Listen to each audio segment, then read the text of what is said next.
Aujourd'hui, on parle de SPL pour l'épisode 16. Bienvenue à tous. Bienvenue. Toi qui es content de regarder à nouveau SPL. Oui. Dis-nous pourquoi. Alors j'ai adoré l'histoire, le côté un peu thriller psychologique et tout. Et puis bah ouais, je sais pas, c'était vraiment une très bonne claque quand on l'a vu, autant visuellement que sur l'histoire. Il y a des très très bonnes scènes, des bons contre-pieds, et donc j'ai hâte de revoir tout ça. Des bons contre-pieds et des bons coups de pied aussi. Oh oui, Donnie Yen, il tabasse un peu. Des coups dans la bouche. Donc non, franchement, Wu Jing il est bon aussi. Ouais. J'ai hâte de revoir la scène dans la ruelle là. Ouais. Avec la matraque. Ouais, carrément. Enfin, Donnie Yen face à Wu Jing. Celle-là m'avait mis une claque à l'époque. Elle est vraiment incroyable. Et puis bah la scène finale aussi avec Samo. La scène finale c'est celle qui m'a le plus. Ouais, avec le flic de Hong Kong, là, c'est incroyable. Et à base de MMA, de street fight, de soumission, de projection. Ouais. Non, c'était vraiment trop bien. Et ouais, j'avais vraiment eu une bonne grosse claque, quoi. C'était pas juste, le film il est sympa, c'était, surtout, vu la scène finale, où t'as le générique et t'es là, t'es prêt, tu t'as l'impression d'avoir pris un coup de Donnie Yen dans la bouche, quoi. Est-ce que c'est pas le premier film de Donnie Yen qu'on ait vu? Je crois, ouais. Et après, on en a fait plein, mais il me semble que c'est le premier qu'on ait vu. Parce que Donnie Yen, pour raconter un peu ma life, dans le cinéma hongkongais, Samo, je suis rodé. Wu Jing, j'avais vu 2-3 petits trucs avec lui, mais c'était souvent des seconds rôles. Ouais. Puis après, forcément, dans les années 90, Jackie Chan, Jet Li, tout le tralala, j'en passe. Il m'en manquait un, c'était Donnie Yen. Et Donnie Yen, je l'ai découvert un peu sur le tard, quoi. C'est vraiment assez récent. Et je pense que c'est pareil, quoi. Et je pense avec SPL. Ouais, je pense aussi. Et justement après, on avait tellement aimé SPL qu'on en a récupéré plein. Après, on a récupéré du Donnie Yen, on l'a revu pas mal. Moi, j'en ai vu un peu de mon côté qui était pas fifou. Ouais, après, je pense que c'est un peu, malheureusement, un peu comme plein de films du genre, en fait. C'est que, t'en as des très très bons, et puis il y en a où c'est juste, ils se tapent, et après, il y a rien d'autre, quoi. Ouais, c'est ça. Mais, sinon, super acteur. Je suis un peu dégoûté de pas l'avoir découvert plus tôt, mais... Ouais, mais pour le coup, je sais pas s'il est de la même génération que Jackie Chan et Jet Li. Je veux dire, il a commencé le cinéma en même temps. Jet Li, sûr. Parce que moi, j'ai l'impression qu'il était il est arrivé plus tard, mais... il est arrivé plus tard parce qu'il me semble qu'il est devenu acteur tard aussi. Ok, d'accord, oui, donc c'est... je me trompe peut-être. Il a une carrière moins longue, mais il a plus ou moins Je pense, mais après, je pense... faudrait qu'on... on va regarder. Faudrait qu'on regarde entre deux. Mais je me demande s'il a pas été chorégraphe ou un truc dans le genre. Je sais pas du tout. Je sais pas. Honnêtement, je crois que j'avais déjà entendu passer cette info-là, ou alors je l'ai lu, je m'en souviens plus. À revérifier. Ouais, mais on va regarder. Dans tous les cas, Donnie Yen, c'est une vraie bête, quoi. Ouais, c'est clair. Et SPL, c'est parti, non? Yes. Là, on va remater ça. J'ai hâte. Let's go, allez, c'est parti. À tout de suite, les amis. À tout de suite.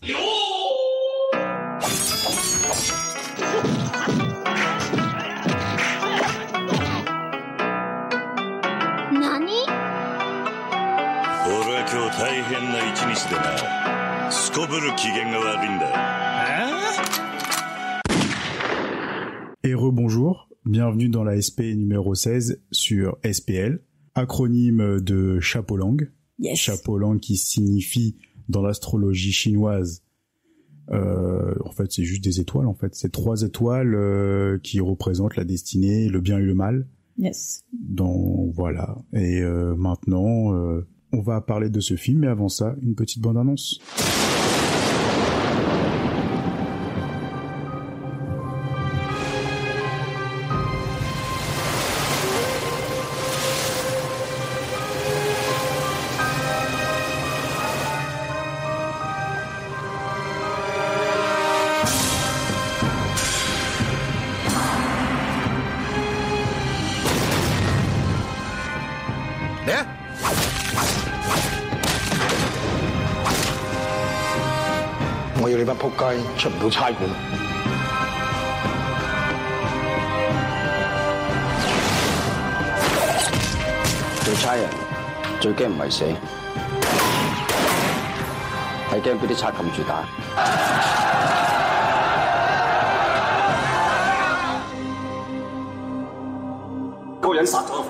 你又掟佢落街，真係大晒啊！你係咪要拉晒我哋所有犯人坐監？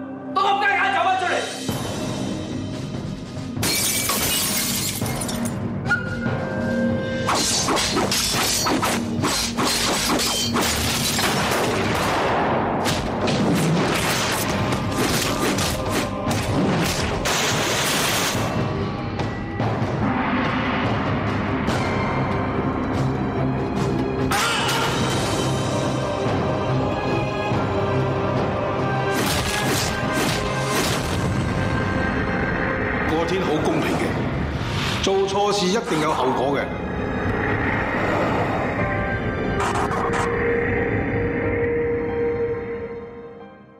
SPL avec Donnie Yen, Woo Jin et Sammo Hung. Comme vous l'avez entendu dans la bande-annonce, ça va casser des bouches.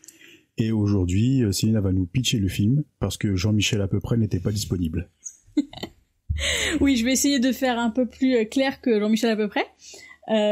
Donc SPL, en fait, c'est l'histoire d'une équipe policière qui est menée par le directeur Chan, qui essaye de faire tomber un gang qui est lui mené par Wong Po. Et donc le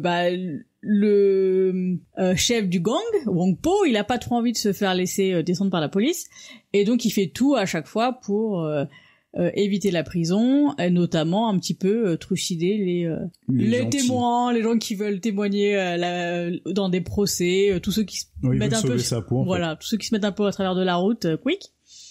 Et donc le film commence sur un témoin qui va faire son témoignage au procès de Wong Po et qui se fait littéralement descendre avec sa femme et d'autres gardes du corps, je crois. Et donc le détective Chan recueille la petite fille. Oui, parce qu'il y a la petite fille dans l'accident et en fait tout le monde meurt sauf l'inspecteur et la fille du témoin et la petite fille du témoin. Et donc après s'ensuit 3 ans plus tard, et donc l'inspecteur Chan va partir à la retraite il en plus de ça va être remplacé, et donc c'est un peu nouvelle dynamique dans l'équipe, et surtout un peu deadline, et ils sont très pressés de faire tomber le gang. Et voilà, et donc il se passe plein de trucs pour justement arriver à leur fin. Voilà, donc pour revenir un peu sur ce début, donc oui, comme t'as dit, on apprend que l'inspecteur Chan va partir à la retraite et profiter de ses jours heureux avec la petite fille qu'il a adoptée suite à la mort de ses parents. Et donc on voit l'arrivée d'un nouvel inspecteur joué par Donnie Yen. C'est ça, Inspecteur Ma, qui vient pour prendre sa relève et reprendre son équipe Donc c'est en gros la rencontre avec l'équipe, les premières journées c'est ça. Avec pour rentrer dans l'enquête et rentrer dans l'équipe, et donc voilà, c'est un peu sa place. Et dès le début en fait, on apprend que justement l'inspecteur Chan, lui, ce qu'il veut, c'est faire tomber Wong Po coûte que coûte pendant qu'il est encore en service. À côté, t'as les 3 personnes qui font partie de son équipe qui eux vont en profiter pour voler de l'argent à Wong Po pour le donner à l'inspecteur Chan pour qu'il subvienne aux besoins de la petite fille, de la petite fille et de lui par la même occasion. Et voilà quoi. Et malheureusement, tout la dramaturgie du film va se dérouler sur le fait que justement l'équipe vole l'argent à Wong Po, et Wong Po forcément voudra récupérer son argent. Un petit peu, ouais. Il est pas trop du genre à vouloir laisser tomber. Voilà, parce que c'était pas 10 balles, quoi. Non. Voilà, donc il a dit... Bon gros sac. Voilà, puis même par principe, je pense que si c'était 10 balles, il aurait voulu les récupérer quand même. Je peux comprendre. Moi, si je fais tomber 10 balles, je fais le tour de la ville pour essayer de le retrouver. Et donc voilà, malheureusement, un acte qui était de bonne volonté pour justement envoyer leurs collègues à la retraite, mais qui va vite tourner en autre boudin. C'est ça. Et il y a aussi un autre élément déclencheur au début du film, c'est donc après sur la première partie avant l'ellipse, il y a donc un flic qui part sous couverture dans le gang de Wong Po, et on le retrouve 3 ans plus tard, et l'élément déclencheur c'est sa mort en fait. Ouais, c'est ça. Et donc après il y a toute une enquête et on va dire manipulation pour pouvoir faire tomber Wong Po pour ça. Donc vous comprenez bien que depuis tout à l'heure ce qu'on raconte, on sait pas vraiment qui est gentil, qui est le méchant. En fait, tout le monde est un peu pourri. C'est ça. Les flics les premiers. Voilà quoi. Tout le film, on va voir qu'ils sont là pour maltraiter, on va dire, les agresseurs et ceux qui ont tué justement leurs collègues et tout, ce qui peut être compréhensible, oui et non, parce que au final ils leur font payer d'une manière, on va dire, cruelle et un peu violente. Bah surtout pas du tout dans la lignée du code de police. Voilà. Mais moi je trouve que c'est justement ce qui est hyper intéressant en fait, c'est cette dualité là dans chaque personnage, c'est que les méchants sont pas foncièrement que méchants et les gentils ne sont pas que gentils et ça fonctionne très très bien.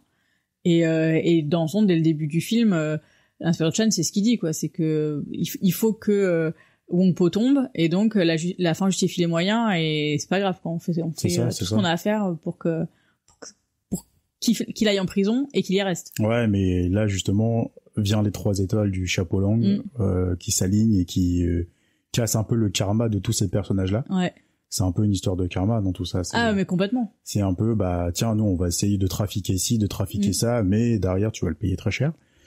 Et même si tu veux bien faire, finalement si tu le fais pas dans la règle de l'art ou dans le code d'honneur des policiers, ça va vite. Ouais, mais même pas que les conséquences de la police, les conséquences aussi de Wong Po en fait. C'est que le karma il est pour tout le monde. Ah bien sûr, mais quand tu regardes dans le film, c'est vrai que Wong Po en fait on le voit jamais tuer. Ouais. En fait, c'est juste un chef de triade qui envoie des sbires faire le sale boulot à sa place. Et malheureusement, nous on voit les policiers derrière essayer de récupérer des indices et de trafiquer les indices pour faire passer Wong Po pour le tueur. Ouais. Et on va apprendre que justement, à force de falsifier les indices et de tourner à leur avantage les pseudo-meurtres que Wong Po n'a jamais commis, finalement tout va se retourner contre eux. Et, et Wong Po sera voilà, puis Wong Po va continuer à se sortir de tout ça et continuer à faire sa petite vie quoi. Oui, puis de toute façon dès la première scène où justement on le voit en prison, qui attend son procès, sa libération, elle monte tout de suite le ton du film quoi. Sûr, tout de suite tu sais que c'est le mec intouchable qui se sait intouchable et qui dans tous les cas va jamais être inquiété quoi. Tu sens que de toute façon on sent qu'il a le bras long quand même. Ouais complètement. Il a le bras très long et il est bien entouré. Et puis il fait peur, c'est-à-dire que la police a peur de lui en fait. Bien sûr. Donc, et tu vois qu'il en impose quand même quoi. Ouais carrément. Mais que ce soit même au sein de sa triade avec la communauté jeune autour de lui qui le suit, envers la police aussi. La police on voit qu'ils sont fébriles face à lui, qui savent pas quoi faire. Ah ouais carrément. Mais tu sens que dès qu'ils parlent ils se font tout petits quoi. Mais c'est clair. Puis en plus Samo, tu sais quand il joue le côté où il fait quelque chose d'anodin, puis après qu'il commence à hausser le ton derrière, ça te fait fermer ton claquet quoi. Ouais c'est clair. J'ai rien dit. Non j'ai rien dit. Excuse-moi, je parle à l'autre derrière toi là. Il y a personne derrière là. Je vais aller faire le tour de l'immeuble là. Et c'est un mec il en impose par son charisme et puis par ses jeux de regard. Ouais, et puis même il y a des scènes où justement il va faire entre guillemets 2 choses en même temps, donc une horrible et une complètement anodine, et tu vois dans son regard que en fait ça le dérange pas quoi. Ça fait un peu psychopathe quoi. C'est ça. Et donc qu'est-ce que tu en as repensé de ce revisionnage? Toujours toujours très contente du film quoi. Les points on va dire que je trouve que je pourrais trouver négatifs, ça va être les quelques flashbacks qu'il peut y avoir, et effectivement certains trucs de mise en scène comme on avait pu avoir avec Infernal Affair, les fondus, les trucs comme ça qui sont pas officimes. Mais après voilà, moi je trouve que la narration et la réalisation elle est quand même très bien, et ouais moi l'histoire je la trouve justement, on parlait de karma, des conséquences, le fait d'avoir la conséquence qui arrive à quelques secondes tu vois d'un dénouement, où quelque chose va arriver, quelque chose de bénéfique, et où là il y a tout qui tombe parce que ton karma t'a rattrapé. Et je trouve que justement cette notion de temps entre chaque truc elle fonctionne super bien. Ouais, je suis d'accord. Mais après en soi c'est vrai que quand on regarde bien dans le fond, l'intrigue elle est très simple. Ouais complètement. Mais en fait tout le développement du récit va se baser sur du karma en fait, sur des scènes de karma. C'est ça. Où en fait on va voir une scénette complètement anodine, et puis derrière la conséquence, et la conséquence qu'il va y avoir dans cette scène-là, en fait, elle est liée à justement ce que tu as fait en amont. Ouais. Et donc le karma vient pour te le faire payer quoi. C'est ça. Et le mettre dans un film entre guillemets, ça reste un film policier. Ouais, à la base, ça reste un film policier, ça reste un thriller, ouais. Et du coup moi je trouve que l'idée est très intéressante. L'idée est très bien, l'intrigue reste très simpliste dans l'idée. L'histoire, on va dire, voilà, elle tient la route. Ah oui, complètement. Elle tient la route et non, c'est bien ficelé, c'est bien maîtrisé. Et puis comme tu dis, c'est vrai que voilà quoi, les années 2000 à Hong Kong, les techniques de mise en scène, elles ont pas mal vieilli quand même. Ouais, carrément. Elles ont pas mal vieilli sur certains points. Celui-là beaucoup moins qu'Infernal Affair, je trouve, quand même. Je suis d'accord aussi. Beaucoup moins parce qu'il abuse pas non plus de. Ouais, il y en a quelques-uns. De travelling fondu, comme j'appelle ça maintenant, parce que j'ai appelé ça, c'est trop bizarre. Ouais, c'est vrai qu'il y en a pas mal, hein. Et puis les superpositions, tu vois. C'est les superpositions de plans. Ouais, les images, les ralentis. Ouais. Bon, ça, les ralentis, c'est vrai qu'il y en avait pas mal à l'époque, mais ouais, là, c'est vrai qu'il y en avait beaucoup aussi, puis surtout que pour moi, c'est des ralentis qui apportent rien, justement. Bah, non, c'est plus pour, à la puissance de la scène ou de l'image, quoi. Ouais, en fait, ça appuie quelque chose, mais qui est déjà fort, donc en fait, mais t'as pas besoin. Pour moi, le problème, c'est que ça appuie pas grand chose. Peut-être qu'à l'époque, ils se sont dit, c'était un effet de style qui pouvait appuyer comment dire, une scène ou que sais-je. Mais là, pour le coup, avec le recul, tu te dis oui, bon, c'est un parti pris qui a un peu vieilli. Et bon, après, ça fait partie des années 2000, on prend tel quel et puis c'est tout, quoi. De toute façon. Puis alors, pour ma part, moi, ça me gêne pas, quoi. C'est-à-dire que oui, je constate que c'est pas forcément ce que je préfère, mais ça me. Non, mais tu vois, ça m'a moins gêné dans celui-là que dans Infernal Affair, par exemple. Ouais, pareil. Parce que le reste de la mise en scène, elle est très correcte. Ouais. Et donc dans l'ensemble, t'as réaimé ton visionnage? Bien sûr, moi j'adore ce film. C'est comme on l'a dit tout à l'heure, c'est notre premier film où on a vu Donnie Yen. Ouais. Donnie Yen, il est incroyable, il roule des mécaniques. C'est clair. Il se donnait un rôle dans l'espoir de faire une suite à Miami Vice, tu vois, aux États-Unis, tu vois. Il roule tellement des mécaniques qu'il aurait sa plage sur les plages de Miami, tu vois. Ou même à Los Angeles. Ah bah la petite marche dans la ruelle avec il arrive la chemise le col ouvert et ouais, le col ouvert, le petit cuir et tout, tu sens la petite la coiffure bien lustrée, bien peignée avec Schwarzkopf là. Ouais non, il claque, tu vois, tu sens que c'est un acteur mannequin kung-fu, il fait tout. Et le mec, il est là, il roule des mécaniques, il en fait des caisses des fois, mais on s'en fout, c'est Donnie Yen et puis les classes, quoi. Ouais, c'est clair, ça fonctionne trop bien. Et ouais, et puis bon après Donnie Yen, nous on sait, voilà, maintenant on le connaît aujourd'hui parce qu'il casse pas mal de bouches et voilà quoi, il maîtrise quand même un peu son art. Ouais, carrément. Bah en plus, donc c'est lui qui a fait la chorégraphie. Ouais, c'est le directeur des chorégraphies. Et franchement, ils sont trop bien, quoi. Ils sont excellents. Il y en a très très peu pour le coup. Ouais, vous attendez pas à un gros film d'action où justement les scènes de fight vont s'enchaîner comme dans je sais pas quel film, tu vois. Il y a énormément de films de kung-fu. Ouais, bah c'est pas du début à la fin qui se tape du début à la fin. Ouais. Faut partir du principe que c'est pas un film de kung-fu, ça reste vraiment un thriller. C'est une histoire policière et les scènes d'action, il y en a quelques-unes au début, au milieu du film, mais qui durent vraiment 30 secondes. C'est juste une mise en bouche. Mais les scènes d'action, elles viennent vraiment sur la scène de fin, quoi. Ouais, carrément. C'est le dénouement qui... Il y a deux scènes de fight à la fin qui sont vraiment incroyables. Et juste ces deux scènes de fight-là pètent la majorité des films qui sont uniquement centrés sur de l'action. Ouais, c'est clair. Et ouais, donc Donnie Yen, justement, c'est lui qui a chorégraphié le film. Là, il était dans sa période où il a découvert un peu le free fight, le MMA. Ouais. Donc tu sens qu'il a mis sa patte, tu vois, le grappling, les soumissions. Ouais. Ça, pour le coup, c'était un truc que je me souvenais pas. Qu'il y avait autant de German suplex, de trucs on se jette au sol, on se fait des roulades. Moi, c'est pour ça que j'avais énormément adoré ce film-là aussi, parce que déjà c'est un bon thriller. Et que justement le dénouement final, on va pas vous le dire encore une fois, le dénouement final justement t'achèves. Ouais, il t'achève, c'était pas prévu en fait dans mon visionnage. Ouais.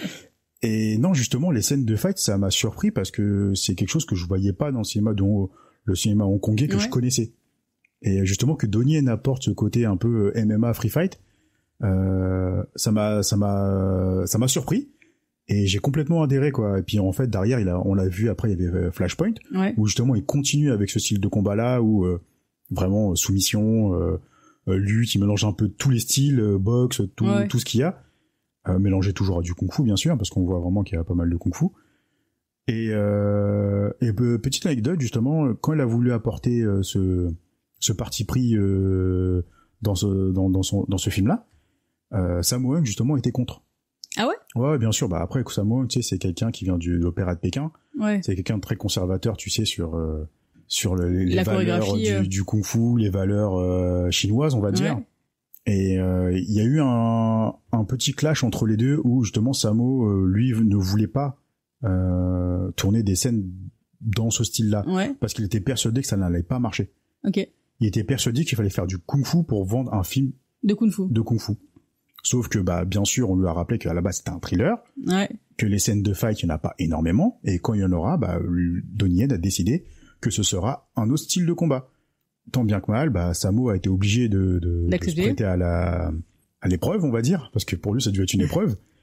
Et du coup, ça a donné raison à Donnie Yen parce que le film a complètement tout pété au box-office en Chine, du moins.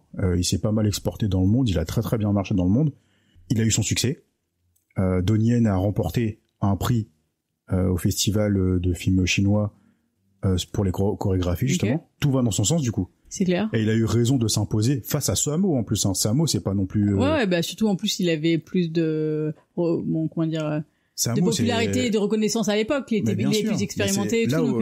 À l'époque même, le film est sorti en 2005, c'était le patriarche. Sur le bateau, t'as Wu Jing, t'as beau avoir Wu Jing ou Donnie Yen, t'as Sammo à côté, c'est le patriarche. C'est lui, c'est le monsieur qui a instauré énormément de choses dans le cinéma de Hong Kong. C'est lui il a pas mal, à l'époque, dans les années 80-90, il a chorégraphié, beaucoup de films.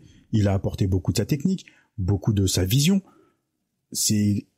Quelque part, c'est un pionnier aussi dans ce que nous, on connaît dans le cinéma de kung-fu hongkongais. Donc, Sammo, c'est pas n'importe qui. L'acteur lambda, quoi. Voilà, c'est pas n'importe qui. C'est pas que le film de Shanghai. Donc, c'est quelqu'un d'énorme il pèse énormément dans le game, quoi. Donnie Yen qui s'impose face à Sammo comme ça, il a les coronets, le pépère, quoi. Et il a eu raison de s'imposer pour le coup. Et nous, ça nous a fait découvrir un artiste martial maintenant qu'aujourd'hui on l'adore. Ah ouais, carrément. Puis il est moi c'est ça, je pense que c'est par contre un des souvenirs que j'avais, c'était que les combats étaient effectivement différents. J'avais plus en mémoire le côté MMA, soumission et tout. Mais par contre, j'avais souvenir que j'avais trouvé ça très original à l'époque, que justement on sortait des codes de ce que moi je connaissais, parce que pour le coup j'en ai beaucoup moins que toi, mais du Jackie Chan et du Jet Li qui étaient les principaux que je connaissais de l'époque. Et donc je trouvais que c'était je sais pas, il y avait vraiment un côté aussi beaucoup plus brut en fait dans la chorégraphie, et c'était pas juste des combats qui étaient aussi très beaux en fait, parce que les combats d'arts martiaux ça peut être très artistique. Là, ça faisait beaucoup plus brut et beaucoup plus justement violent. Et là, on sent la violence dans les combats. On rentrait très bien dans le thriller noir qui était le film en fait. Et ça allait justement avec le ton du film. Ces scènes de combat là, justement, moi je pense que ça aurait perdu un peu de sa superbe si c'était vraiment du kung-fu traditionnel, quoi. Je suis d'accord. Et là, quand on voyait ça, tu vois, t'as beau ne pas connaître le MMA ou le free fight ou tout ce qui se passe dedans, tu te dis là, ça fait un peu plus combat de rue, quoi. Ouais, c'est ça. C'est vraiment genre t'y vas, t'es pas en position de force, tu l'attrapes, tu le plaques au sol. C'est ça. C'est vraiment tu fais tout ce que tu peux pour t'en sortir, quoi. Ouais, et puis ça va vraiment avec le style justement du policier, quoi. Le policier, tu sens vraiment là, comme Donnie Yen, ça joue le rôle d'un policier. Quand tu vois qu'il fait quelques soumissions, tout ça, tu dis là c'est des techniques de self-défense qu'ils peuvent apprendre dans l'école de police ou j'en sais rien, tu vois. Pour le coup, c'est pas le cas. Mais justement, le style de combat se prête à ça, et puis on y croit, quoi. On y croit. Moi, j'y crois, tu vois, c'est pas... Moi, je me suis toujours demandé, par exemple, je me dis, tiens, si je vais à Shanghai, si je vais à Hong Kong, s'il y a deux personnes qui se fightent, moi, je m'attends à voir en face-à-face kung-fu, tu vois. Alors que c'est un cliché. Mais moi, je m'attends, quand je vois des films de kung-fu, à chaque fois, quand je les vois... une petite embrouille dans la rue, paf, en mode kung-fu, face-à-face, tu les vois... la grue, la position du dragon, et c'est parti, quoi. Ils se ziotent pendant 30 secondes avant de commencer à combattre, ils se tournent un peu autour... Alors dans la vraie vie c'est pas ça, mais là je sais pas, pour le coup dans le film j'y crois parce que ça va avec le ton du film et ça va avec le récit, quoi. Ouais, carrément. Et non, bravo à Donnie Yen d'avoir instauré ça, parce que on voit aussi que c'est quelqu'un de très ouvert sur les arts martiaux. Ouais, c'est vrai. Il a beau avoir fait Ip Man derrière, qui est pour le coup beaucoup plus traditionnel, on sent vraiment que c'est quelqu'un qui s'intéresse à l'art du combat en général, et ça j'aime beaucoup, quoi. Ouais, c'est clair. C'est moderne en fait, je trouve, dans sa façon de concevoir le combat. Ouais. C'est pas juste il faut mettre une scène de combat, donc on la met en fait. C'est que là aussi alors c'est pas que lui pour le coup, parce qu'il y a aussi le réalisateur et le scénariste, mais la scène de combat, elle va vraiment s'intégrer dans l'histoire. C'est pas juste on fait un film et il faut que les gens se battent. C'est il y a vraiment un je sais pas, je trouve que ça s'intègre dedans et ça a des conséquences. Bien sûr, ouais. C'est pas il se tape et il y a des conséquences pour chaque combat, notamment sur la scène de la fin. C'est très marqué, quoi. C'est beaucoup marqué, ouais. Et puis je pense qu'elle a été tournée dans ce sens-là aussi. Ah, mais complètement. Tout a été fait dans ce sens pour je pense qu'ils ont pensé à la conclusion et ils ont tourné toutes les scènes de fight en amont pour arriver à cette scène-là et puis justement ça marche. Et ça marche.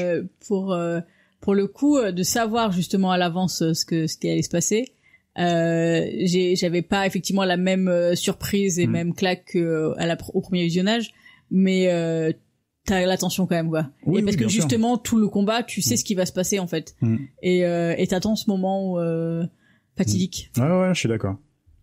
Non, c'est un super film. C'est un super film, vraiment. SPL, c'était vraiment une belle découverte. Un film vraiment qu'on a acheté dans un bac à la Fnac. C'était même pas la Fnac à l'époque, c'était Saturn. Je sais pas si tu te rappelles. Je me souviens plus, non. Saturn, une boutique qui n'existe plus aujourd'hui. Ouais, ça n'existe plus, ça. Ouais. C'était une boutique qu'on adorait beaucoup parce qu'ils avaient beaucoup de films asiatiques. Ouais. Et là-bas, on avait acheté énormément de DVD hongkongais, que ce soit japonais, on avait acheté beaucoup de choses. Ils avaient plein d'offres en plus, type genre t'en achètes 5, t'en as 4 gratuits. C'est ça, justement, c'est avec cette offre-là aussi qu'on l'a découvert SPL. Ouais. Parce qu'on s'est dit qu'est-ce qu'on prend en plus en gratuit, tiens SPL, je connais pas, moi je voyais Sammo Hung, je dis ça marche quoi. Ouais, c'est clair. Donc allez, on prend puis belle découverte. C'est clair. Et puis voir Sammo Hung en méchant, c'est Ah ouais, puis voilà, moi franchement, je trouve qu'il est extrêmement bon en méchant. Il est excellent, puis même avec son bouc, il est classe quoi. Ah mais puis ce que j'ai dit tout à l'heure, je veux dire quand il est là en train de fumer son cigare et essayer de défoncer quelqu'un, puis après prendre l'appel de sa femme tout gentil, vas-y tu me passes le bébé, je vais lui parler. Ah mais après Sammo, voilà quoi, là-bas c'est l'opéra de Pékin. Ah non mais donc il a tout appris là-bas quoi, que ce soit l'acrobatie, le kung-fu, le théâtre, le jeu d'acteur. Voilà, Sammo, ça reste quelqu'un de très... pour le coup, moi, j'en ai pas vu beaucoup des films de lui. J'ai regardé sa filmographie et effectivement, elle est monstrueuse. Elle est longue. Ah, elle est très longue, ouais. Mais carrément, ça donne envie de voir plus de choses de lui, quoi. Je t'en ferai découvrir quelques-uns. Avec plaisir. J'en ai quelques-uns sous le coude qui sont très très bons avec lui. Donc, mais ils sont dans la liste d'ailleurs, donc... Super. On aura des bonnes excuses pour le regarder. Voilà. Ouais, moi, un autre truc que j'ai beaucoup aimé, c'est le crew, en fait, qu'il y a autour de l'inspecteur Chan. En fait, c'est trois... l'équipe, ouais. C'est trois coéquipiers. Ils ont tous un caractère différent. Tous un caractère différent. Ils se complètent très très bien.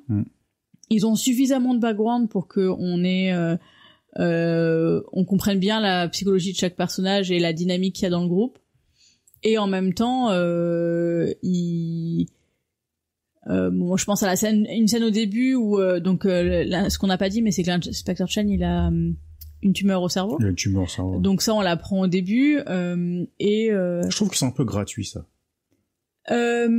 Dans le récit, je trouve ça un peu... Moi, je trouve que ça amène en plus le côté... c'est pas que sa retraite, en fait, parce que sa retraite, elle est liée à ça, c'est-à-dire qu'il est pas à la retraite parce que justement... mais est-ce qu'il y avait besoin de lui mettre une tumeur parce que c'est le côté... sinon, il serait pas parti à la retraite, en fait. C'est que dans son caractère, le personnage, il a besoin d'un... Oui, mais ce que je veux dire, dans ton scénario, quand tu l'écris, tu peux dire que juste, voilà, il arrive en fin de carrière et puis basta. Ouais, mais je pense que comment dire... Là, c'est pas juste, il veut... choper Wong-Po avant sa retraite parce que il est suffisamment jeune, il serait pas parti comme ça. C'est que c'est vraiment il veut l'attraper avant de mourir en fait. Et donc ça met une deadline supplémentaire beaucoup plus court, sachant que lui ne sait pas quand est-ce que ça va arriver en fait. Non, c'est vrai, comme ça peut le faire. Moi pour le coup, c'est pas un élément narratif qui m'a dérangé quoi.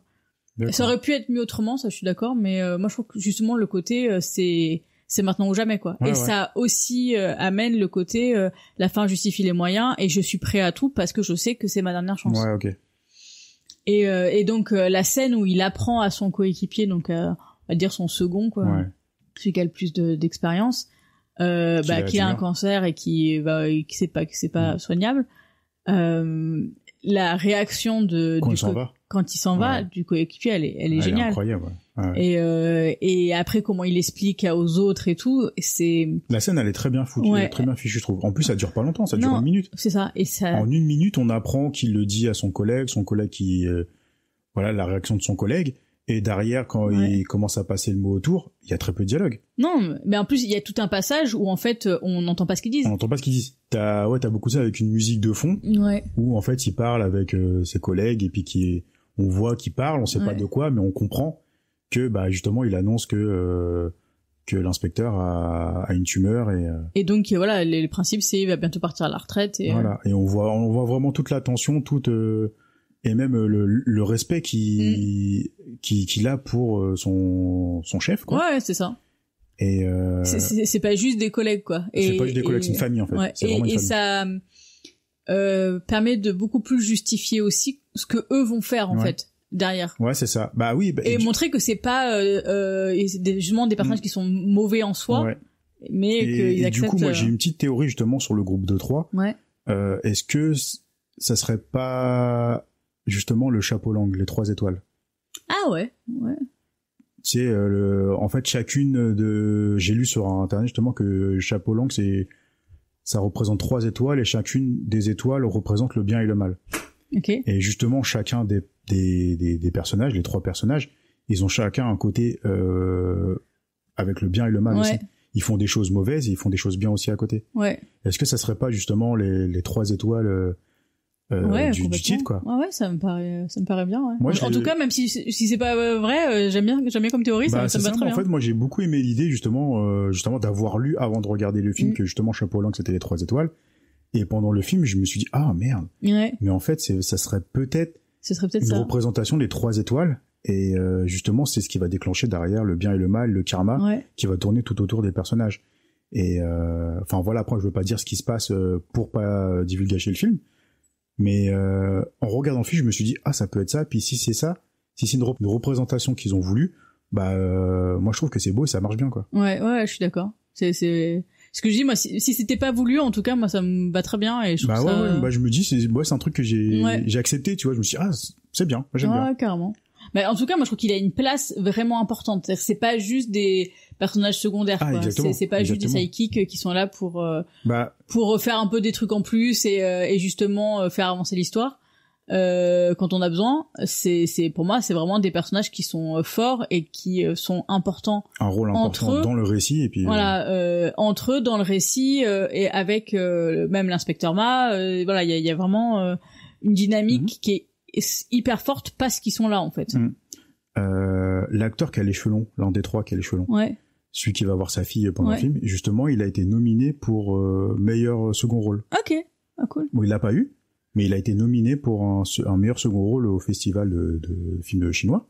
Donc du coup, ça prouve quand même que justement, ils sont pas écrits avec le cul et que justement, ils sont bien développés et ils amènent quelque chose dans le film. Ouais, et puis les acteurs sont bons. Ils sont vraiment excellents.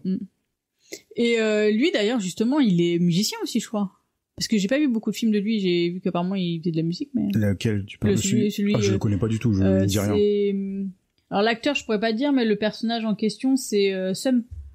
Oui, mais l'acteur, je vois pas du tout ce qu'il a fait. Mais je pourrais pas redonner le nom. Non, moi je suis resté... Je vais les écorcher à mort. Donc moi je suis resté vraiment fixé sur le je veux dire le trio plus Simon Yam, justement qui joue l'inspecteur Chan, qui est un acteur très très connu, qui a joué...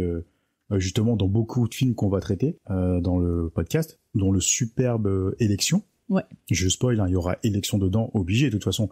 En même temps, les gens qui connaissent le cinéma asiatique hongkongais, si on met pas Élection dans la liste, on va avoir des dislikes. Donc, ouais, c'est ça, on va se faire bannir et tout, canceller, ça va pas le faire. Donc voilà, Simon Yam, c'est un grand acteur aussi. C'est pas un acteur de cinéma d'action ou de kung-fu, mais c'est quelqu'un qui a joué dans de très grands films à l'époque, dans les années 90, tourné autour de la triade et des gangsters. Donc voilà, c'est un très très grand acteur. Et j'ai hâte d'en reparler aussi, justement, quand on parlera d'Élection. J'ai hâte de le voir. Élection, il est excellent. Enfin, j'ai hâte d'en parler aussi parce qu'il est vraiment les deux, c'est 2 films. Et Élection 1 et 2 sont vraiment incroyables. Enfin bref, là, je dérive. On va les faire, t'inquiète pas. On sait pas quand encore, mais on va les faire. Je dérive. Mais bon, voilà, quoi, SPL. Non, franchement, super. Vraiment foncé, quoi. C'est vraiment un très bon thriller, très bonne scène de fight. Ouais. Voilà, quoi, un Donnie Yen qui cabotine à fond avec son cuir. mais qui fait le taf. Non, c'est vraiment très très bon comme film. Et en plus, ça dure qu'1h30. Ouais, non, franchement, c'est. Alors, ça dure qu'1h30 et malheureusement, ça dure que 1h30 parce que j'aurais bien voulu une petite demi-heure en plus. Ouais, j'avoue. Pour développer un peu plus de choses aussi. Mettre, comment dire, justement pour le trio, tu vois, j'aurais bien voulu avoir plus de background sur eux et plus de scènes avec eux justement pour apporter un peu plus d'empathie et justement pour vraiment les intégrer dans le récit et les mettre au même niveau que je sais ce que tu veux dire. Bah, que Donnie Yen et en avoir plus pour peut-être qu'ils soient plus présents parce qu'en plus c'est un trio qui fonctionne très bien donc c'est agréable. Moi pour le coup j'ai pas besoin de plus de background, tu vois. Mais ça c'est un avis vraiment personnel. Un petit peu plus de développement à gauche à droite pour amener vraiment un récit, on va dire plus abouti, si j'ai envie de dire ça, plus abouti et plus conséquent, tu vois, pour éviter que le film là par exemple, tu vois, je le regarde là, je me dis c'est un très bon thriller, un très bon machin, mais pour qu'il passe au stade justement de film indispensable, tu vois, vraiment indispensable, de dire ça c'est un classique, tu vois, que quand tu parles d'un film de John Woo, quand tu parles d'Élection justement, pour moi Élection c'est vraiment le haut du panier dans le film de Triade, tu vois, par exemple.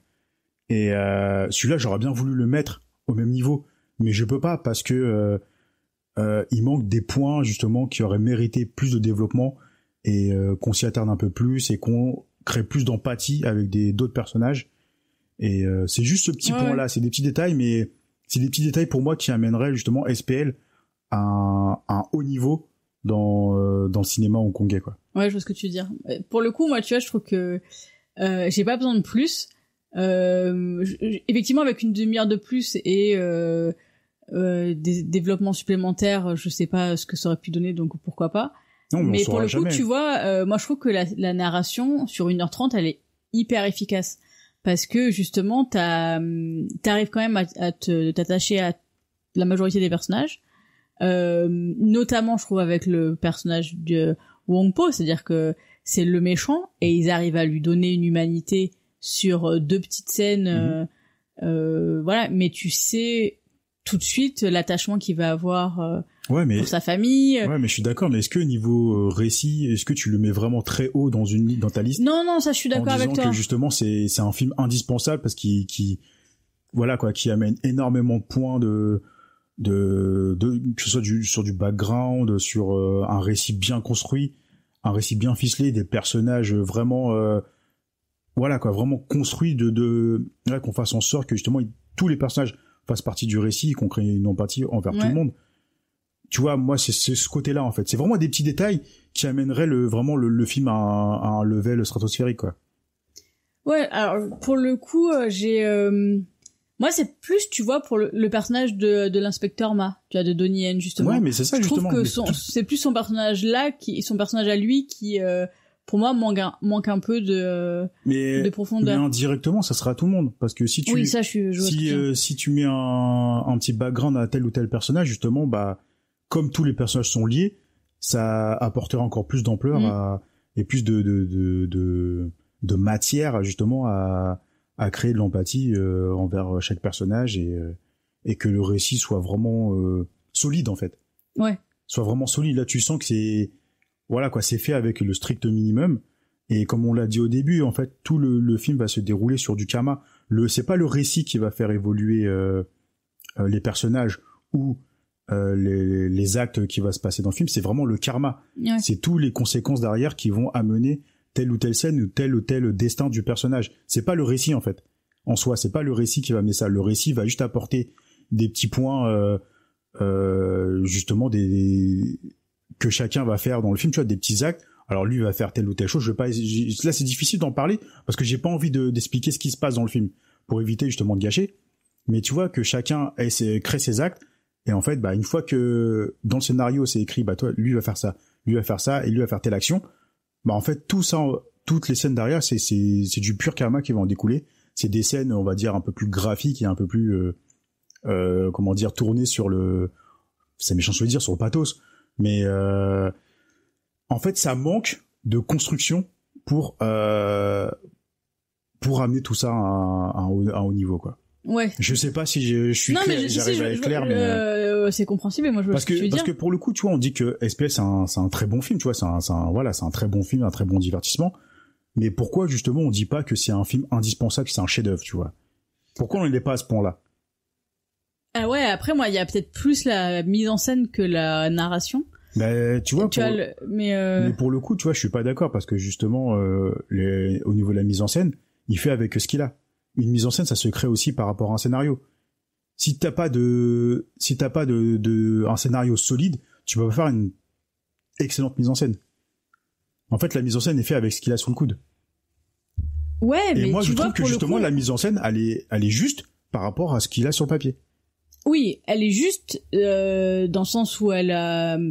Moi, je trouve que c'est plus la façon dont c'est représenté. Donc, c'est pas forcément, peut-être pas le terme mise en scène, c'est pas forcément le bon, mais moi, je trouve que justement, la narration, elle est extrêmement précise parce que elle arrive à te donner de l'empathie sur des personnages avec très peu de scènes et avec très peu d'éléments. Oui, et donc, oui. Et justement, moi, je trouve que c'est ultra efficace et donc, il n'y a pas forcément besoin de plus. Je comprends le fait de peut-être revoir certaines choses dans l'ensemble, en fait, pour que justement ce soit plus léché et plus abouti et donc on puisse le passer sur un truc, le film devient classique. Je suis d'accord que c'est pas un chef-d'œuvre. Moi, je le considère suffisamment comme un indispensable parce que c'est un film que j'aime énormément et que je recommande très fréquemment et que je trouve que c'est un film qui est à voir.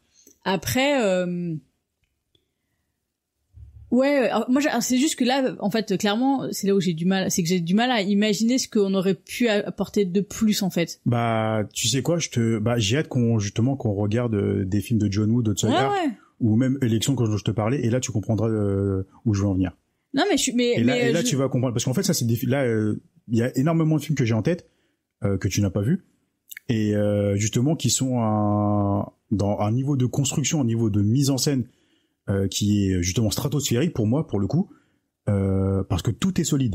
Et là justement moi SPL je trouve que justement il est construit sur tu sais un petit ponton bien solide.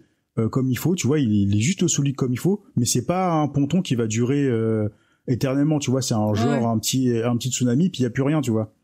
Et en fait ce que je veux dire c'est qu'il manque de fondation pour qu'il soit vraiment solide. Ouais, mais j'ai compris ce que tu voulais dire, hein. En fait, c'est vrai que pour moi, c'est vraiment c'est un truc que j'apprécie en fait, c'est le fait de pas en faire trop ou de pas rallonger pour justement, comme tu disais, finalement risquer de rentrer dans le pathos en fait et de redonner vraiment ce que on a envie, ce que le spectateur a envie de voir. Et là, moi, je trouvais que cette parcimonie en fait de scénaristique où il y avait des informations où il y en avait très peu. Pour moi, je trouve qu'elle fonctionnait très bien parce qu'elle était très bien portée justement par les personnages et par les acteurs. Et donc, en fait, t'as pas besoin d'avoir plus d'éléments. Donc après je peux comprendre sur le côté peut-être que il y a une mise en scène qui aurait pu être plus complexe et plus on va dire un peu chiadée et donc amener quelque chose amener le film sur un autre niveau. Mais après je sais pas si c'était aussi la volonté de départ, hein, peut-être de faire un film plus modeste. Ah non, je pense que je pense pas, tu vois, je pense que c'était vraiment histoire de faire un film on va dire voilà, solide sur ce qu'il propose, ça marche très bien. Mais c'est ce que voilà, j'ai pas envie de me répéter, mais c'est peut-être un film indispensable pour toi. Pour moi, c'est pareil, c'est un film que j'adore énormément, mais je le mettrai pas au même niveau que tout ce que j'ai vu. Ouais, je peux comprendre. De tout, enfin, des années 90 notamment, justement sur le. Tu vois, même par exemple comparé à Infernal Affair, même si je trouve qu'il y a des points de mise en scène qui sont, on va dire, discutables. Ouais. Au niveau du récit, je le trouve beaucoup plus solide qu'un SPL par exemple. Ouais, alors après c'est vrai que finalement c'est pas le même. C'est pas la même école, ils jouent pas dans la même cour. Ouais. Pour moi, Infernal Affair, SPL, ça joue pas dans la même cour. Ouais, moi je les différencie pas autant quoi. Après j'ai pas cherché à les comparer au départ. Non, je les compare pas non plus, mais ce que je veux dire c'est que il y en a un qui a comment dire une écriture chiadée, bien construite, voilà, ultra solide. Comparé à SPL, pour moi, qui est beaucoup trop académique.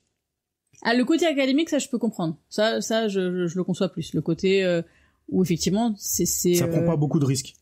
Ouais, ça, je suis d'accord. En fait, c'est ça que je veux dire. C'est qu'en fait, c'est un cinéma qui prend pas beaucoup de risques. Bon, à part peut-être sur certaines scènes, tu vois, mais bon, après, quand on connaît le cinéma asiatique, notamment coréen, voilà, quoi. Oui, c'est pas, la dramaturgie. C'est un risque dans le cinéma occidental, la dramaturgie sur certains films asiatiques, voilà, qui vraiment te cogne à la gueule. Là, SPL, il te gifle quand même un petit peu à la fin, mais beaucoup moins que certains films parce que justement, il est beaucoup trop académique et il veut pas prendre beaucoup plus de risques non plus. Ouais, ça je le conçois plus, le côté risque ou académique, que le truc d'avoir besoin de plus étoffer l'histoire. Je suis d'accord, l'histoire elle est simple, hein, c'est ce qu'on a dit tout à l'heure, mais moi je trouve que justement ça cherche pas à faire plus et à faire beaucoup avec quelque chose de simple et donc d'étirer et de faire des trucs alambiqués. C'est que là en fait le scénario est simple et on utilise cette simplicité pour être ultra efficace. Et moi c'est un truc que j'aime bien justement dans le cinéma, c'est quand tu fais passer beaucoup d'informations dans des scènes qui sont très courtes et tu sais justement avec cette scène là que tu vas pouvoir comprendre beaucoup plus de choses et avoir justement de l'empathie ou des émotions particulières sur les scènes suivantes. Et ça, moi, je trouve que ça marche très bien. Parce que t'as pas besoin d'aller plus loin, en fait. Non, mais je suis d'accord, mais justement, ça va pas au bout des choses. Ouais, enfin, bref, je vais pas en dire plus parce qu'on va commencer à vraiment rentrer dans les scènes, on risque de trop le film, mais trop parce que là, j'ai envie de te donner des exemples justement sur des scènes. Je peux pas parce que ça va gâcher un peu. C'est pas grave. Mais bref, enfin voilà, mais je comprends ce que tu veux dire. Mais oui, SPL, c'est un très bon film. Après, justement, pour ceux qui connaissent énormément de cinéma hongkongais, vous attendez pas non plus un thriller haut de gamme, on va dire. C'est vraiment un thriller d'action. C'est vraiment un thriller d'action avec voilà, des dénouements qui sont bien ficelés, tout est bien amené. Et puis bon, après, on reste surtout jusqu'à la fin pour les scènes d'action aussi, parce qu'il faut pas se cacher non plus. Ah oui, elles sont bien et on les kiffe bien, donc il faut les garder. Voilà, et en fait, moi, je reste persuadé qu'il manque un petit truc pour justement l'amener en haut du panier avec des thrillers qu'on a déjà traités ici, comme ne serait-ce qu'Infernal Affair ou The Chaser. Ou, moi, tu vois, le seul truc, on va dire, qui m'a manqué, c'est que je trouve que le film, il est peut-être pas assez poisseux, en fait. Dans l'histoire. Bah après, il est très 2000 aussi, hein. Il est très 2000 avec ses néons bleus, ses filtres violets et bleus, là. Mais tu vois, dans la représentation de la ville, dans la représentation, propre, tu vois, c'est assez propre, quoi. Ouais, je pense qu'il y a un peu de ça aussi. Mais bon, après, ça, c'est des points c'est des petits détails. Qui moi, personnellement, me feraient passer SPL pour un chef-d'œuvre, en fait. Ouais, carrément. Il manque pas grand-chose, en fait. Entre guillemets, il manque pas grand-chose. Même s'il y a des points de narration qui ont pas mal vieilli. Moi, je pense qu'il manque pas grand-chose justement pour que ce soit vraiment un chef-d'œuvre du cinéma d'action hongkongais, à même niveau que pas mal de Tsui Hark, de John Woo ou d'autres, tu vois. Mais il est juste derrière et puis il représente bien. Il est pas à la traîne, quoi. Voilà, il est pas à la traîne et puis bah c'est un bon boulot de la part de tout le monde et puis non, ça fonctionne très bien. On va arrêter là. Franchement, pour moi, c'est à voir. Je recommande fortement. Ouais, bah oui, non, on le recommande. Par contre, allez le voir, quoi. Après, pour le voir, par contre, vous avez interdit au veto. Ouais, c'était un peu compliqué. On a failli devoir faire une petite pirouette encore en disant qu'on l'a pas trouvé. On a failli faire une pirouette ou alors faire une pirouette dans le sens où on va dans l'illégalité. Là, on l'a trouvé sur Tubi. Ouais, mais c'est sur notre territoire. Ouais, mais avec un VPN canadien. Si vous avez un VPN, vous allez sur le VPN canadien ou américain. Et vous allez le trouver facilement, mais c'est sous-titré en anglais. Et là, pour le coup, les sous-titres en anglais, bah, faut savoir bien lire parce que c'est ultra rapide. Les sous-titres, ils sont vraiment à toute vitesse. Et des fois, j'avais pas heureusement, je connaissais le film parce que j'avais pas sur des longs de dialogue. Je pouvais pas. C'était chaud hein, pour moi. J'étais pas capable de finir de lire une ligne que l'autre, allait passer sous mon nez, et puis je l'ai pas lu, quoi. Donc faut s'accrocher un peu, mais après en France, bah si vous trouvez le DVD, sautez dessus. Vous serez peut-être capable de le trouver dans certains bacs d'occasion. Ouais, peut-être. Je pense que voilà, c'est un film qui a pas mal tourné à l'époque justement avec Saturn, la Fnac, tout ça. C'est un film qui a été pas mal distribué quand même. Je pense qu'en occasion, il est facilement trouvable, j'espère pour vous. Et après, sinon, il est disponible sur Canal VOD. Ouais. Si vous avez Canal+, il est en VOD dessus, mais c'est en achat, je crois. C'est en achat et je crois que c'est 8 €. C'est un peu cher, mais bon, après, vous avez le film, quoi. C'est pas la location, c'est vraiment l'achat. C'est un achat. Donc ouais, foncez voir SPL. Et puis dites-nous ce que vous en avez pensé, si vous partagez notre avis ou pas. Et je vais pas non plus vous conseiller les suites. Bah moi je les ai pas vus, donc je peux pas conseiller. Moi je les ai vus avec Tony Jaa, c'est pas ouf. Là on est vraiment dans l'action, donc il y a beaucoup moins d'intrigues et beaucoup moins de... Même si dans le 2 il y a des choses pas mal. Mais bon, enfin bref, ça c'est autre chose. Personnellement on n'en parlera pas ici. SPL 2 et 3 on les mettra pas dans notre liste parce que moi je les ai vus, c'est pas des films que j'ai envie de revoir. Et c'est pas des films... Et moi je les ai pas vus, il m'a pas donné envie de les voir. Voilà, donc. Et puis c'est pas des films pour moi qui mériteraient de s'attarder plus dessus, donc contrairement au 1. Ouais. Pour le coup, le 1, moi c'était... c'est le premier que j'ai mis, quoi. C'est, pour moi, il est vraiment vraiment à voir, quoi. Donc voilà, on a parlé beaucoup trop longtemps. Ouais. Beaucoup trop longtemps. On n'était pas d'accord. Alors, est-ce qu'on parle de nos scènes ? Oui. J'espère qu'on vous a pas perdu. Si vous êtes moi, le problème, c'est que ma scène, c'est la scène finale, quoi. Donc, la scène finale, ok. Sinon, je mets la scène que j'ai déjà mentionné, mais la scène du café, en fait. Ouais. Ou du restaurant, plus exactement. Qui est très bien. Où l'inspecteur Chan annonce à son coéquipier qu'il va mourir. Moi, c'est le face-à-face Donnie Yen et Woo Jin. Dans la ruelle, matraque versus couteau, voilà, ça saigne, ça casse des bouches. Ça fonctionne bien. Ça fonctionne parfaitement. Voilà, on va arrêter là. On va essayer d'accélérer un petit peu, histoire de pas faire trop long non plus, pour éviter que les gens s'ennuient en nous écoutant. Mais non, ils s'ennuient pas. Hein. J'espère que vous êtes toujours là. Recommandations ? Oui. Ou je sais jamais. Non, recommandations. Je commence ? Vas-y. Vas-y, commence. Alors, moi, ma recommandation, c'est un thriller psychologique aussi. C'est un roman. Donc, ça s'appelle Sometimes I Lie, d'Alice Finney. Alors, par contre, je suis désolée, je ne sais pas du tout s'il a été traduit en français. Je vais vous lire juste le truc de départ, et c'est pour donner un peu une idée du ton. Je m'appelle Amber Reynolds. Il y a 3 choses que vous devez savoir sur moi. Je suis dans le coma. Je pense que mon mari ne m'aime plus. Et des fois, je mens. Et donc, il y a un jeu de mots avec Sometimes I Lie. Ça peut être je mens ou je suis allongée, je bouge pas. Et donc, c'est Amber qui se réveille du coma. Sauf que, en fait, elle ne peut pas bouger. Elle ne peut pas parler. Elle ne peut pas ouvrir les yeux. Donc personne ne sait qu'elle est sortie du coma.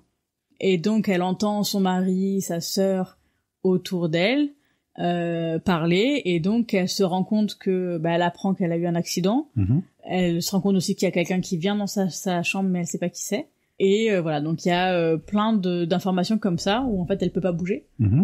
Et elle a envie de dire plein de trucs. Donc t'as vraiment son point de vue à elle. C'est elle la narratrice, donc c'est tout à la première personne. Et tu vas avoir plusieurs temporalités en fait dans l'histoire. T'as la première, c'est donc le moment où elle est dans le coma dans sa chambre et où elle entend tout le monde parler autour d'elle, et donc c'est un peu elle essaie de savoir ce qui s'est passé. Après il y a les moments où en fait c'est juste avant l'accident, donc tu vas voir avant et après. Et après il y a un moment où on est dans son enfance, et en fait à chaque fois t'apprends une petite information supplémentaire qui te permet de pouvoir construire ton puzzle et voir l'image finale, quoi. Et t'as des plot twists de fou. Et c'est extrêmement bien écrit. Justement, la tension qu'il y a dans le livre, elle est excellente. C'est son premier roman, et franchement, c'est une tuerie. Et voilà, il y a vraiment, et le côté où elle peut pas bouger, et il lui arrive tous les trucs, et t'entends tout autour, et de chercher, en fait, les informations avec elle. Savoir, en fait, qui c'est qui a fait l'accident, en fait, c'est passé quoi, pourquoi elle est tombée dans le coma. Et ça, c'est excellent, ça fonctionne super bien, et franchement, voilà, allez lire Sometimes I Lie de Alice Finney. Je pense que ça a dû être traduit parce que ça a vraiment fait un gros carton. Et elle en a fait plusieurs derrière, donc il y a de fortes chances que vous puissiez le trouver en français. Mais voilà, je recommande fortement. C'est vraiment excellent. Parfait. Moi je vais faire vite. Je vais juste conseiller un film que j'ai vu ce week-end. Donc c'est Misanthrope de Damien Sfiron, un réalisateur que j'avais beaucoup apprécié avec Les Nouveaux Sauvages. Donc il y en a un réalisateur argentin qui avait réalisé ce petit film avec des petites histoires, des mini courts-métrages sur l'être humain et sur les conséquences des actes. Il y a le côté karma là qui revient. Il y a un côté karma. Et donc du coup, bah là, j'ai vu Misanthrope. Moi, je fais très rapide parce que là, ça fait vraiment trop longtemps qu'on parle. Donc Misanthrope, c'est un thriller justement où on suit une jeune enquêtrice qui se retrouve sur un lieu du crime où il s'est passé un crime de masse. C'est à Manhattan ? Je crois que c'est à Manhattan. Je crois. Enfin bref. Et donc du coup, en fait, un tireur d'élite qui s'est mis pendant le jour de l'an. Bah, en plus, on enregistre au jour de l'an. Ouais. Où en fait, il fait une tuerie de masse. Il tue pas mal de personnes. Au hasard avec son sniper. Okay. Et donc du coup t'as une espèce d'état de panique dans la ville où justement ils essaient de retrouver à ce moment-là le tueur, et puis en fait le tueur va prendre la fuite, et donc l'enquêtrice elle va se retrouver à travailler avec le FBI ouais. Pour essayer d'attraper ce tireur d'élite, et okay. Voilà, ça reste un truc très très simple dans l'idée au niveau du récit, au niveau de la narration. Mais c'est un très très bon film. D'ailleurs, la première partie du film, elle est vraiment incroyable. Okay. C'est voilà quoi. Il y a une mise en scène de dingue avec toute la tuerie de masse qui se passe. C'est ouf quoi. L'intro, elle est incroyable. Et donc voilà, Misanthrope de Damien Sfiron. J'arrive pas à dire son nom. Là, je l'ai vu sur Canal+. J'ai vu qu'il était disponible un peu partout. Donc allez jeter un œil. Et c'est un très très bon thriller et un très très bon film. Voilà. Fin des recommandations. Ouais. Maintenant, est-ce qu'on se fait on fait le quiz quand même, ou on le zappe pour aujourd'hui? Comme tu veux. Moi, ça me dérange pas de faire. Bah, moi non plus, ça me dérange pas, mais c'est plus pour eux en fait, parce que là, l'épisode va faire beaucoup plus d'1 heure. Bah, allez, vas-y, on le fera la prochaine fois. Donc. T'as pas envie de perdre de points sur tout ça? Ah non, bah vas-y, c'est bon, le fait. Non, c'est bon. Non, allez, hop, on joue. On joue. Ah, ça y est, à m'a menacé là. Là, je suis faible sur ça. Elle m'a provoqué, c'est mort. Il fallait rien dire. Bon, je vais pas gagner plus de points non plus, je pense, mais allez, let's go. Vas-y, tu commences cette fois. Ok. Quel film est généralement considéré comme le premier du cinéma parlant? Le premier du cinéma parlant? Putain, merde, je sais. Putain. Je sais pas, Chantons sous la pluie. Non, le chanteur de jazz. Il y avait un truc de musique. Ok, à toi. Pour quel studio la montagne se couronne-t-elle d'étoiles?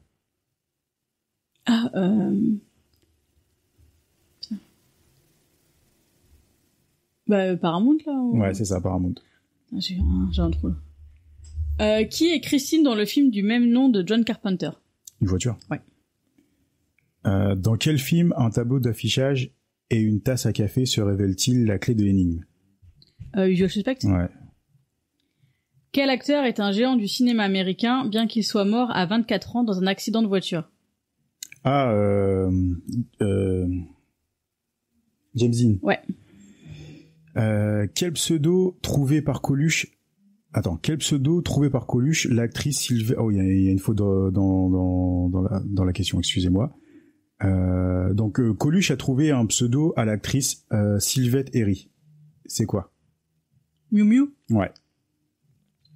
Un postier un peu paumé, des adolescents sur une mauvaise pente, un ex-footballeur providentiel, tels sont les ingrédients du film. Ah putain. C'est un film de Ken Loach. Ah, c'est Julia comme Beckham. Non, pas Julia comme Beckham. Ah. C'est pas celui-là de footballeur. Oui, avec Eric Cantona. Ouais. J'ai plus le nom du film. Bon, on va dire que c'est bon, c'est Looking for Eric. Oui, Looking for Eric, merci. Selon Al Gore, quelle vérité dérange? Oula. J'en sais rien. Le dérèglement climatique. Je ne sais pas non plus. Alors, oula, donc là faut que je te fasse deviner un truc. Donc, on va faire une charade. Alors, je vais te faire deviner le titre. Donc, c'est 4 plus 4. Et le contraire des hommes. Donc tu fais... Mon premier est 4 plus 4 et mon second est le contraire des hommes. 8 femmes. Voilà. Ok. Je suis pas allé la chercher loin, ma charade. Ouais, j'avoue.